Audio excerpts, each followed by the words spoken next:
और मुझे जानकर काफ़ी सुखद अनुभूति होती है कि डीएडी प्रोएक्टिवली अपने आप को बेहतर बनाने की पूरी कोशिश कर रहा है। साथियों, अभी जब मैं यहाँ आ रहा था तो मेरे दिमाग में एक बात आई कि इस कॉन्फ्रेंस का नाम भले ही कंट्रोलर्स कॉन्फ्रेंस आपने रखा है, पर मुझे लगता है कि आपका माइंडसेट कंट्रोलर का नहीं होना चाहिए। आपका माइंडसेट ओपन और रिसेप्टिव होना चाहिए।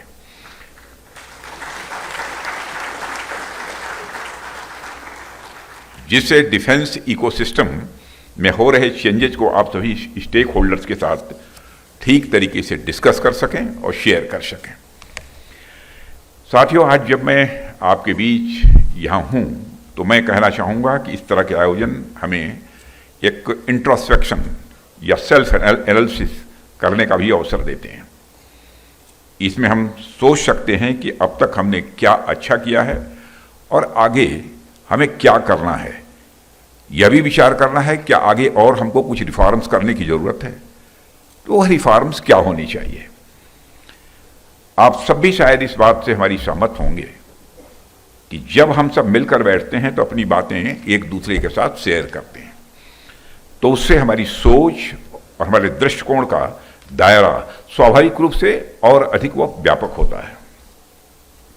साथियों, मुझे ऐसा लगता है कि हमारे इस विभाग की जिम्मेदारी सिर्फ कागजों पर हिसाब किताब रखने तक ही सीमित नहीं है, बल्कि हमारे देश के सुरक्षा ढांचे का एक अहम हिस्सा भी है। और जब आप अपना काम ईमानदारी और एफिशिएंसी के साथ करते हैं तो उसका असर यहीं तक नहीं रहता है, इसका असर सीमा पर तैनात हमारे जवानों तक होता है। उन्हें भरोसा होता है कि उनके पीछे एक मजबूत व्यवस्था है, एक मजबूत सिस्टम है जो हर परिस्थिति में उनके साथ खड़ा रहेगा, उनका साथ देगा। साथियों, डिफेंस अकाउंट्स डिपार्टमेंट का नया मोटो ही मैं मानता हूं अपने में बहुत कुछ कहता है। अभी संस्थान का मोटो अलर्ट, एजाइल और एडेप्टिव है। ये वर्ड्स अपने आप में आपके वर्क कल्चर को दर्शाते हैं, या यूं कहूं कि एक प्रकार से आपके वर्क कल्चर के सार हैं, ये तत्व हैं। साथियों, आज मैं आपके सामने आ रहे चैलेंजेस, उनके सॉल्यूशन और अपॉर्चुनिटीज पर तो बात करूंगा ही, लेकिन उससे पहले मैं भारत के संदर्भ में अकाउंट्स के इतिहास की बातें भी आपसे कुछ करना चाहता हूं। आप सब अकाउंट डिपार्टमेंट से जुड़े हुए हैं, जाहिर सी बात है आपका अधिकांश काम स्प्रेडशीट्स या एक्सेल पर होता रहेगा, होगा, मैं ऐसा मानता हूं। अब तो कई सारी और नई टेक्नोलॉजीज भी आ गई हैं, मुझे बताने की आवश्यकता नहीं है, आप सब जानते ही हैं, जो कहीं ना कहीं आपके काम को आसान बनाती ही होंगी। लेकिन मैं आपकी यादों को थोड़ा सा पीछे ले जाना चाहता हूं। वैसे आपकी यादों को मुझे पीछे ले नहीं जाना चाहिए, लेकिन यह गुस्ताखी मैं पीछे ले जाने की कर रहा हूं। हमारे यहाँ अकाउंट्स को आमतौर पर बही खाता कहा जाता है, बोलचाल की भाषा में बही खाता कहते हैं। और आप में से जिन लोगों के परिवार में किसी ने कभी बिजनेस वगैरह किया होगा तो वह और अच्छी तरीके से इसे जानते होंगे। अगर किसी का बिजनेस से लेना देना नहीं रहा होगा, तब भी हम सब ने देखा है कि व्यापारियों के पास धागे से बंधी एक लाल रंग की डायरी होती थी और उसमें सारा हिसाब किताब लिखा रहता था, और कितने रुपये का माल आया, कितने रुपये का माल बेचा गया, किसने कितना बाकी लगाया और किसको कितना देना है, यह सारी चीजें उस लाल रंग की डायरी में लिखी रहती थी। और आपने देखा होगा कि प्राय पिक्चर वगैरह जो देखते होंगे तो उसमें कभी इस प्रकार की डायरी रखने वाले की जो फोटोग्राफ आती है, कभी बिल्कुल नीचे देखता हुआ और चश्मे से आंख ऊपर की तरफ।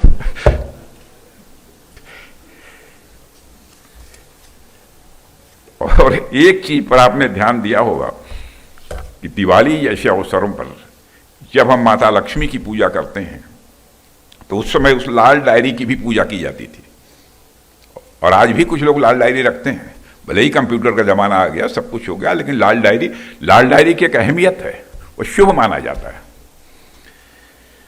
यह अपने आप में कितनी बड़ी बात है। हमारे लिए अकाउंट्स सिर्फ कर्म ही नहीं है, बल्कि वो हमारे धर्म का हिस्सा है।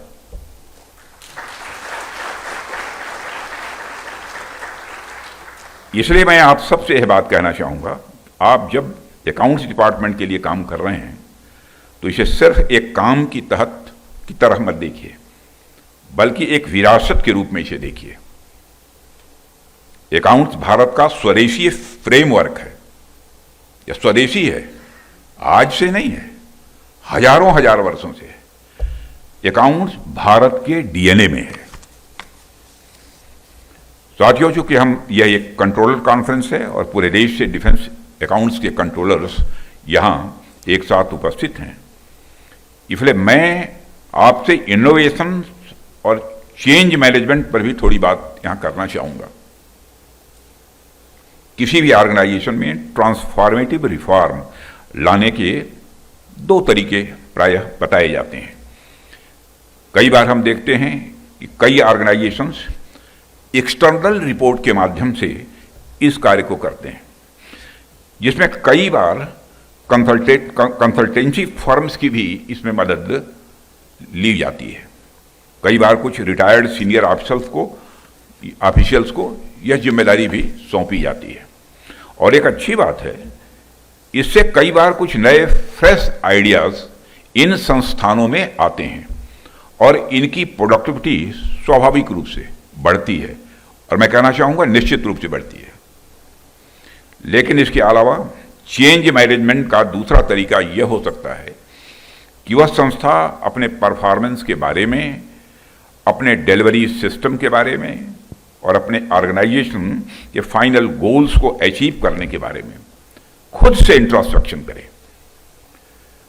एक ऐसे इंटरनल इवैल्यूएशन का कल्चर बनाएं जिसमें लोग खुद ही अपनी कमियों को पहचानें, खुद ही अपने सिस्टम की इनएफिशिएंसीज पर ध्यान दें और उन्हें ओवरकम करने हेतु क्या किया जा सकता है इस संबंध में विचार करें। साथियों, मेरा मानना है कि इंटरनल रिफॉर्म्स ज्यादा ऑर्गेनिक होते हैं तथा इन्हें एडॉप्ट किए जाने में ज्यादा अवरोध भी पैदा नहीं होता है। ऐसा इसलिए है कि ये आइडियाज खुद आपकी संस्था के अंदर से आ रहे हैं और इस प्रकार से इंट्रोस्पेक्शन के द्वारा किए गए इंप्रूवमेंट्स पूरी ऑर्गेनाइजेशंस को न सिर्फ डायनेमिक, इफेक्टिव, इनोवेटिव और प्रोफेशनल बनाती हैं, बल्कि पूरी ऑर्गेनाइजेशन को एक लिविंग ऑर्गेनाइजेशंस के रूप में ट्रांसफॉर्म कर लेती हैं। साथियों, आज डिफेंस सेक्टर में जो ट्रांसफॉर्मेटिव चेंजेज हो रहे हैं, थोड़े समय पहले तक ऐसा नहीं था। आज के नए चेंजेज बड़े डायनेमिक और अनसर्टेन भी हैं। वैसे तो पीस टाइम का एक भ्रम के सिवा और कुछ नहीं है, लेकिन फिर भी पीस टाइम की अगर बात की जाए तो कई बार मैं सोचता हूं कि पीस टाइम में तो हम सब डिफेंस सेक्टर को मजबूत करने की ही बात करते हैं, पॉलिसीज बनाते हैं, इम्प्लीमेंट करते हैं, प्रोक्योरमेंट करते हैं, ट्रेनिंग करते हैं और अन्य कई प्रकार की एक्टिविटीज भी हम करते रहते हैं। परंतु अचानक से कुछ ऐसी सिचुएशन बनती है जो हमारे पीस टाइम की थिंकिंग को झकझोर देती है। कहीं ना कहीं हमें कुछ और करने की आवश्यकता अचानक दिखाई पड़ने लगती है। इसे मैं आपको एक उदाहरण के साथ बतलाना चाहूंगा। मान लीजिए कि हम एक विशेष प्रकार की इक्विपमेंट या एमिनिशन की एनुअल प्रोडक्शन किसी एक खास संख्या तक कर रहे हैं, खास नंबर की हमको इतना करना है और उतना कर पाते हैं, जिसे हम इस्टेब्लिश प्रोडक्शन कैपेसिटी के नाम से जानते हैं। अब अचानक कोई ऐसी परिस्थिति आ जाए कि हमें इस इक्विपमेंट या एमिनिशन की ज्यादा आवश्यकता पड़ जाए, तो उसकी उपलब्धता कैसे होगी? उसके लिए हमारे पास क्या प्लान होना चाहिए? ऐसी स्थिति में हमें क्या तैयारी रखनी चाहिए? इसके बारे में भी हमें पीस टाइम में ही विचार करना पड़ेगा। साथियों, फाइनेंशियल मैनेजमेंट के क्षेत्र में भी यह बात लागू होती है। नॉर्मल या रूटीन वर्क पीस टाइम की एक एक्टिविटी है, परंतु किसी अचानक आई सिचुएशन की वजह से अगर मैनेजमेंट या डिसीजंस मेकिंग में आवश्यक बदलाव लाना पड़े तो उसके लिए हमारे पास क्या इनोवेटिव टेक्निक्स होंगे, इस पर भी हम सबको विचार करने की लगातार आवश्यकता है। साथियों, इसके पहले जब मैं आपके बीच आया था तो मैंने कहा था कि फाइनेंशियल मैनेजमेंट को आगे बढ़ाते हुए डिफेंस इकोनॉमिक्स के क्षेत्र में भी आप आगे कदम बढ़ाएं, और उसके पीछे कारण यही था कि आज भारत सहित पूरा विश्व रीअर्मामेंट के नए दौर से गुजर रहा है, और अब इस क्षेत्र में काफी कैपिटल इंटेंसिव इन्वेस्टमेंट भी किए जा रहे हैं। कुछ समय पहले तक तो डिफेंस सेक्टर में किए गए इन्वेस्टमेंट को ओवरऑल इकोनॉमी का हिस्सा तक भी नहीं माना जाता था। इसे मात्र नेसेसरी एक्सपेंडिचर के तौर पर देखा जाता था, और सिक्योरिटी पर हुए इन्वेस्टमेंट का कोई इकोनॉमिक असेसमेंट भी नहीं होता था। लेकिन आज के दौर में जब रीअर्मामेंट और इससे रिलेटेड इन्वेस्टमेंट में तेजी से वृद्धि हो रही है, तब हमें डिफेंस इकोनॉमिक्स पर विशेष ध्यान देने की जरूरत है। आज यूएसए और यूरोपियन नेशन सहित लगभग सभी बड़े देश अपने डिफेंस एक्सपेंडिचर को यह तेजी से बढ़ा रहे हैं। ऐसे में डिफेंस इकोनॉमिक्स की इंपॉर्टेंस स्वाभाविक रूप से और बढ़ जाती है। अब डिफेंस सेक्टर मात्र नेसेसरी एक्सपेंडिचर नहीं रह गया है, बल्कि यह इकोनॉमिक इन्वेस्टमेंट की तरह देखा जा रहा है, जिसका इकोनॉमी पर मल्टीप्लायर इफेक्ट हो रहा है। साथियों, आज डिफेंस सेक्टर न सिर्फ खुद वृद्धि कर रहा है, बल्कि दूसरे सेक्टर्स की वृद्धि में भी अपना कंट्रीब्यूशन दे रहा है। आप सबको तो पता ही होगा, 2016 में हमारे प्रधानमंत्री जी की दूरदर्शिता के कारण सरकार ने गवर्नमेंट ई मार्केट प्लेस यानी जीएम की शुरुआत की थी, और आज यह ग्लोबल लेवल पर सबसे बड़ा एक सार्वजनिक ई प्रोक्योरमेंट प्लेटफॉर्म में से एक है।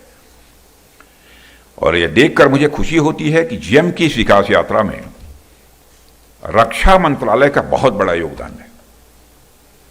फाइनेंशियल ईयर 2024-25 तक रक्षा मंत्रालय ने लगभग 2 लाख करोड़ रुपए तक का प्रोक्योरमेंट इस पोर्टल से किया है। यह अपने में एक रिकॉर्ड है। यह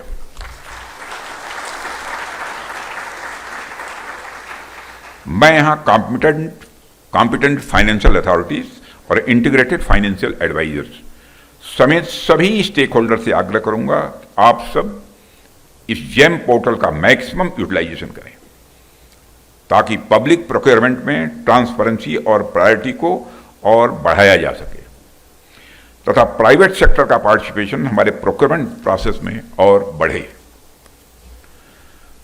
साथियों, इसके अलावा हम सब लगातार देख रहे हैं कि डिफेंस में टेक्नोलॉजी का इस्तेमाल, खासतौर पर एडवांस कटिंग एज टेक्नोलॉजी का इस्तेमाल बहुत ही बढ़ गया है, और ये आगे बढ़ता जाएगा। ज्यादातर ये टेक्नोलॉजी ड्वेल यूज की होती है। इंटरनेट हो, न्यूक्लियर एनर्जी हो, जीपीएस सिस्टम हो, इन सब टेक्नोलॉजीज को शुरुआत में डिफेंस सेक्टर में यूज करने के लिए ही बनाया गया था, लेकिन आज यह टेक्नोलॉजी ग्लोबल इकोनॉमी की बैकबोन बन चुकी है। ऐसे और भी कई इनोवेशन होंगे जिन्हें डिफेंस सेक्टर के लिए बनाया गया होगा, लेकिन आज उनका सिविलियन यूज भी बहुत तेजी के साथ हो रहा है।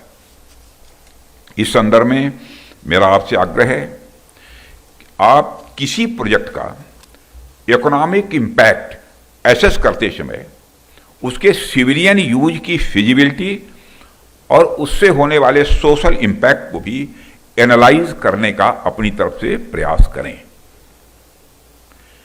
विशेष रूप से रिसर्च एंड डेवलपमेंट प्रोजेक्ट्स के प्रपोजल्स का इकोनॉमिक असेसमेंट के साथ साथ आप सोशल असेसमेंट भी करें, इसका सोशल इंपैक्ट कितना होता है।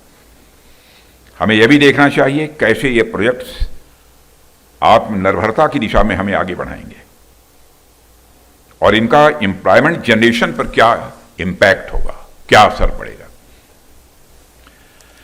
साथियों, माननीय प्रधानमंत्री जी के विजन के अनुसार अभी पिछली कैबिनेट में हमने रिसर्च, डेवलपमेंट एंड इनोवेशन यानी RDI स्कीम की भी एक नई शुरुआत की है। आप लोगों ने देखा होगा, लगभग सभी समाचार पत्रों के फ्रंट पेज पर यह न्यूज थी। 1 लाख करोड़ रुपए की लागत वाली यह स्कीम हाई एंड प्रोजेक्ट्स और इंपॉर्टेंट टेक्नोलॉजीज की प्राप्ति को बढ़ावा देगी। इसमें डिफेंस सेक्टर को भी प्रायोरिटी दी गई है और आपको यह देखना होगा कि इस स्कीम को हम कैसे जल्द से जल्द इफेक्टिवली इंप्लीमेंट कर पाएं और डिफेंस मैन्युफैक्चरिंग कैसे इस रिसर्च एंड डेवलपमेंट प्रोजेक्ट्स को फैसिलिटेट कर पाए। साथियों, इसके अतिरिक्त आपने देखा होगा कि डिफेंस एक्विजिशन काउंसिल ने पहली बार जेम पोर्टल से कैपिटल प्रोक्योरमेंट के लिए भी मंजूरी दे दी है, पहली बार ही हुआ और निश्चित रूप से यह एक स्वागत योग्य कदम है और इससे जुड़ी एक्टिविटीज के लिए भी आपको भविष्य में मैं मानता हूं कि तैयार रहने की जरूरत होगी। साथियों, डिफेंस अकाउंट्स डिपार्टमेंट हमेशा से ही अपने कस्टमर सेंट्रिक अप्रोच के लिए जाना जाता रहा है। सैनिकों और हमारे वेटरन्स का ध्यान रखने की जो जिम्मेदारी आपको दी गई है उसका आपने हमेशा ईमानदारी के साथ आपने निर्वहन किया है। किया है का मतलब यह नहीं कि नहीं कर रहे हैं, किया भी है, कर भी रहे हैं और इस जिम्मेदारी को प्रभावी ढंग से निभाने के लिए आपने स्पर्श यानी सिस्टम फॉर पेंशन एडमिनिस्ट्रेशन रक्षा नामक एक पूर्णतः डिजिटल और पारदर्शी प्लेटफॉर्म भी डेवलप किया है और मुझे कहते हुए खुशी होती है कि आज तक लगभग 32 लाख से भी अधिक रक्षा पेंशनरों को इस प्रणाली से जोड़ा जा चुका है। 32 लाख से ज्यादा। लाखों वेटरन्स को करोड़ों की संख्या में धनराशि पेंशन के रूप में भेजी जाती है, लेकिन अभी कुछ इसमें कठिनाइयां हैं, मैं जानता हूं, और उसका निराकरण करने की भी कोशिश की जा रही है। जब मैं अपने वेटरन्स के लिए इस तरह के प्रयास होते हुए देखता हूं तो मेरे जहन में यह आता है कि our strength is not just in the size of our defence budget but in the size of our hearts and in the size of our gratitude for their sacrifice. साथियों, हमारे वेटरन्स ने देश के लिए अपनी जान की बाजी तक लगाई है, इसलिए इनके और इनके परिवार के लोगों के लिए काम करना तो मैं समझता हूं कि हमारा एक सामान्य कार्य नहीं है, यह हमारा धर्म है।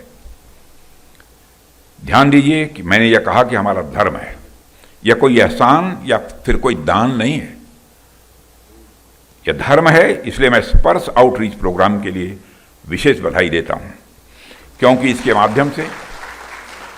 माध्यम से आप वेटरन्स की समस्याओं को उनके डोर स्टेप पर जाकर सुलझा रहे हैं। साथियों, इसके अलावा मुझे यह भी जानकारी दी गई है कि डिपार्टमेंट इस समय 2 अन्य महत्वपूर्ण सिस्टम, कॉम्प्रिहेंसिव पे सिस्टम और सेंट्रलाइज्ड डाटाबेस मैनेजमेंट सिस्टम पर भी इस समय काम कर रहा है, जो फिलहाल कंसेप्चुअल स्टेज में है।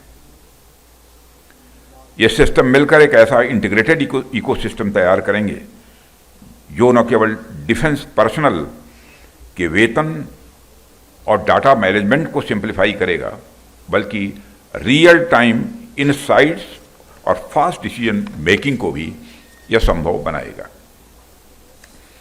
और साथियों, मुझे जानकर खुशी हुई है कि controller general of defence accounts और उनकी team defence finance and economics के क्षेत्र में एक विजन डॉक्यूमेंट और एक रोड मैप निर्धारित करने के लिए पूरी निष्ठा से प्रयासरत है और मैं उनके इस पहल का स्वागत करता हूं और इसके लिए मैं बधाई भी देता हूं श्री बैंक शर्मा, उनकी पूरी टीम को।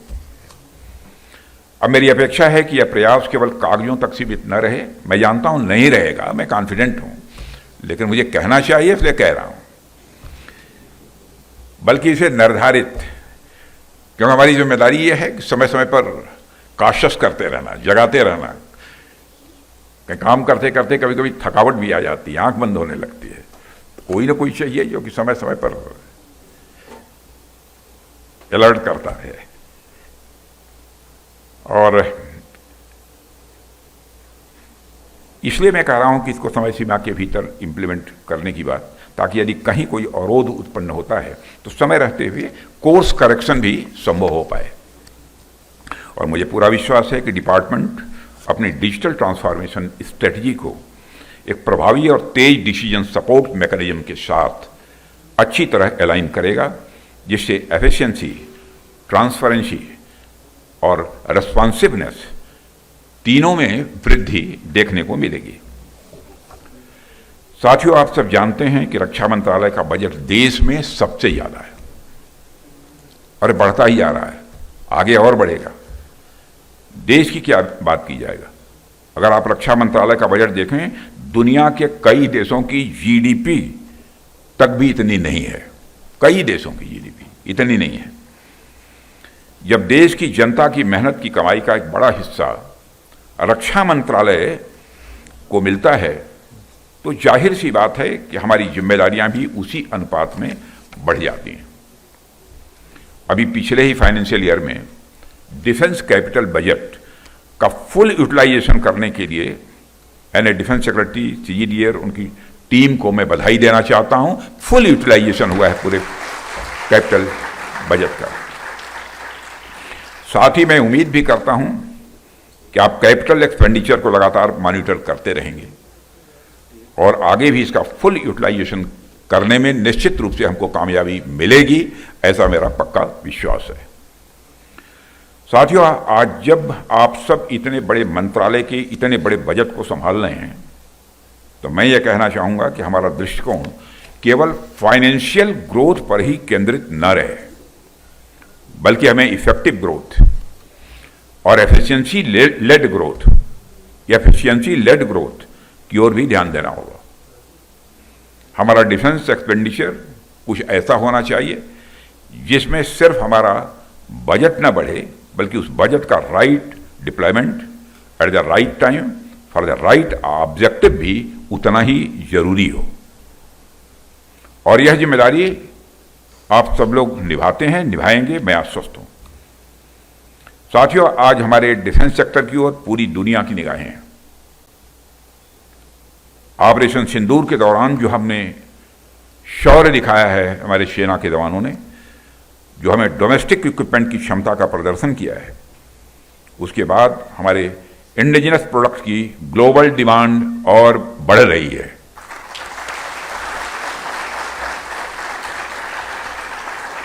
कुछ समय पहले मैं Stockholm International Peace Research Institute की एक रिपोर्ट पढ़ रहा था। उसमें उन्होंने ये बताया है कि वर्ल्ड मिलिट्री एक्सपेंडिचर 2024 में बढ़कर $2.7 ट्रिलियन से ज्यादा हो गया। 2.7 ट्रिलियन डॉलर से ज्यादा हो गया। सोचिए, इतना बड़ा मार्केट हम लोगों का इंतजार कर रहा है, इतना बड़ा मार्केट हम लोगों का इंतजार कर रहा है। और हमारी डिफेंस इंडस्ट्री के सामने अब अपार संभावनाएं। आपको डिफेंस एक्सपेंडिचर में होने वाले बदलाव के लिए खुद को तैयार करना होगा। और साथियों, प्रधानमंत्री जी की लीडरशिप में हम रक्षा क्षेत्र में तेजी से आत्मनिर्भरता की ओर बढ़ रहे हैं।